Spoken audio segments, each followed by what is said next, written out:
Hi everyone, it's Dr. Melanie McNally with Destination U. Today's video is actually for parents. So if you are a parent of a teen or young adult who struggles with anxiety, this video is for you. So first of all, how can you know if your teen or young adult is struggling with anxiety? So there's a couple of warning signs, a couple of things that you can look out for. So the first thing is if they show a lot of excessive worrying.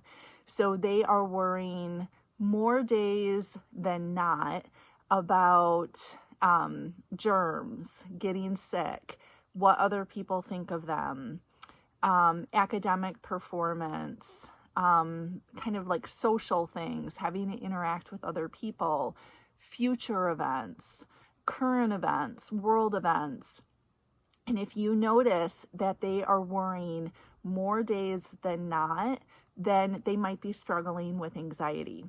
In addition to excessive worrying, if you notice that these worries are impacting their ability to function in some way, then they also might be dealing with anxiety. So for example, if they are so worried about what other people think of them that they don't want to have social interactions. So maybe they don't want to order from the waiter at the restaurant, or they don't want to attend a really good friend's party. That shows you that that worry is impacting their ability to function socially. Or if they're so worried about a test coming up at school that they barely sleep at night, or they have a really bad stomach ache, and it's, and then when they go to take the test, they can barely pay attention because they're so exhausted. Then obviously that worry got in the way of their ability to function academically. So if you're noticing that these worries are occurring a lot, if the worries are impacting their ability to function on a daily basis, and also if you just notice that they are tense, restless, agitated, irritable most days, that can be due to anxiety. And then finally, teens and young adults tend to have a lot of vague physical health complaints when they are anxious. So a lot of unexplained, like headaches, stomach aches. Maybe you've even gone to the doctor to figure out what's going on and they can't find a physical reason. It could be due to anxiety. Okay, so now I have 3 things that you can do immediately to help them manage their anxiety. So the very first thing is to provide a safe space for them to share their feelings. So often parents want to jump right into problem-solving mode, or they want to jump right into reassuring their teen or young adult, telling them like, no, that's not true. Everyone loves you. There's no reason for you to think that way. Problem solving or reassurance seeking isn't necessarily helpful because they still have that worry inside of them. You just kind of brushed it aside by trying to fix it or reassure them, and it hasn't really done anything for them. It's still there. Maybe it's helped you feel better, but it hasn't really helped them. So as a parent or as a caregiver, provide a safe space for them to share. So that means being a really good listener, doing a lot of head nodding, a lot of putting down whatever it is that you were doing if possible. So putting down the phone, the computer, the book, putting the movie on pause so that you can give them your full attention. And ask some open-ended questions, ask some questions like, how does that make you feel? Or what do you think you want to do about that? And just to kind of get them to start thinking about things a little bit more deeply. You're not offering your suggestions. You're just asking some very open-ended questions for them to be thinking about. All right, the second thing you can do is model really good coping tools yourself. You're a parent. You might also be a working parent. Either way, you probably have some stress in your life. You probably have some anxiety in your life.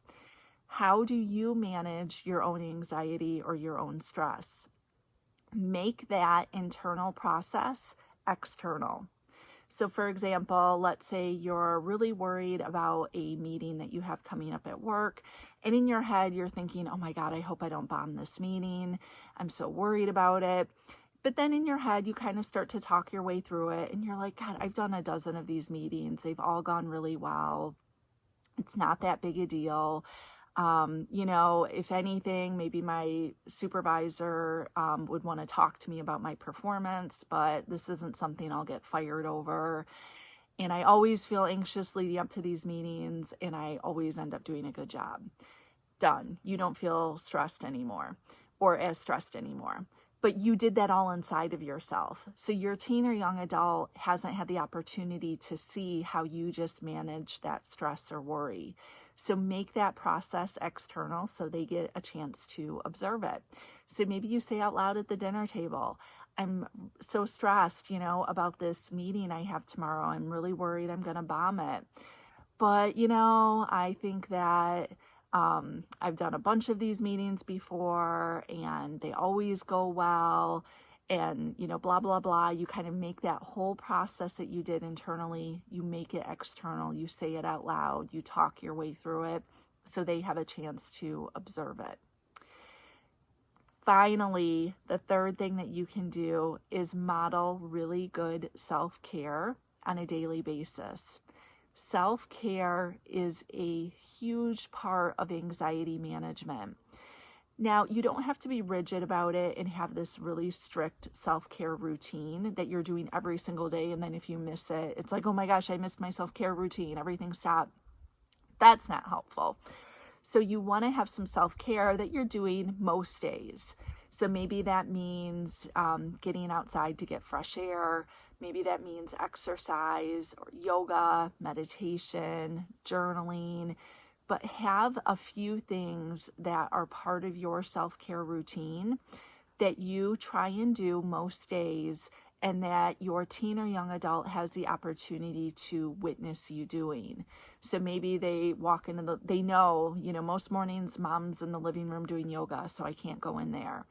Or they know, like right before mom comes home from work, she likes to blast her favorite song in the car and like sing along really loud. And maybe they're in the car with you some days and they're rolling their eyes while you're doing it. But you're like, it helps, it helps me manage my stress. So they get a chance to see you doing your self-care. And then what you're doing when you model really good self-care is they're learning that that's something they need to figure out for themselves and that they need to make part of their daily routine. Okay, so provide a safe space for them to talk about their feelings without problem solving or providing reassurance. Model healthy coping tools by making your internal process external. And finally, model good daily self-care. One thing I want to say is if you are, when I got to number 2 and I was talking about, making your internal process external, and you're kind of realizing, gosh, I actually don't really have a good internal process. I don't manage my own anxiety or stress very well at all.